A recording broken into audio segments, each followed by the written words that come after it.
భారత చరిత్రలో కొందరు రాజులు తమ రాజ్యాలను కాపాడారు. మరికొందరు తమ శత్రువులను ఓడించారు. కానీ చాలా కొద్ది మంది మాత్రమే భారత శక్తిని ప్రపంచానికి చూపించారు. అలాంటి మహా చక్రవర్తులలో ఒకడు కాశ్మీర్ సింహంగా పిలువబడే లలితాదిత్యుడు. అది 8వ శతాబ్దం. ప్రపంచం మెల్లగా మారుతోంది. పశ్చిమాన అరబ్ సామ్రాజ్యం విస్తరిస్తోంది.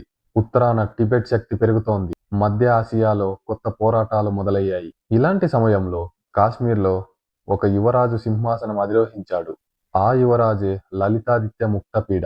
లలితాదిత్యుడు చిన్నప్పటి నుంచినే ఒక విషయాన్ని గట్టిగా నమ్మేవాడు. రాజ్యం అంటే కేవలం భూమి మాత్రమే కాదు, ప్రజల నమ్మకం కూడా. అతడు తన సైన్యాన్ని బలోపేతం చేశాడు. గుర్రపు దళాలను పెంచాడు. సరిహద్దులను బలపరిచాడు. కానీ అతని లక్ష్యం కేవలం రక్షణ మాత్రమే కాదు, భారత శక్తిని మరింత ఎత్తుకు తీసుకెళ్లడం. లలితాదిత్యుడు ఉత్తర దిశగా తన సైన్యాన్ని నడిపించాడు. టిబెటన్ శక్తులతో పోరాడాడు. మధ్య ఆసియా ప్రాంతాల్లో తన ప్రభావాన్ని పెంచాడు.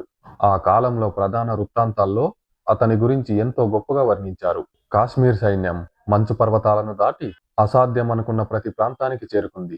ఆ కాలంలో ఉత్తర మరియు పశ్చిమ ప్రాంతాల్లో అరబ్ ప్రభావం మరింత పెరుగుతూ వస్తోంది. భారత రాజ్యాలు అప్రమత్తంగా ఉన్నాయి. లలితాదిత్యుడు కూడా ఆ సవాళ్లను ఎదుర్కోవడానికి సిద్ధంగా ఉన్నాడు. అతని పాలనలో కాశ్మీర్ ఒక బలమైన శక్తిగా ఎదిగింది.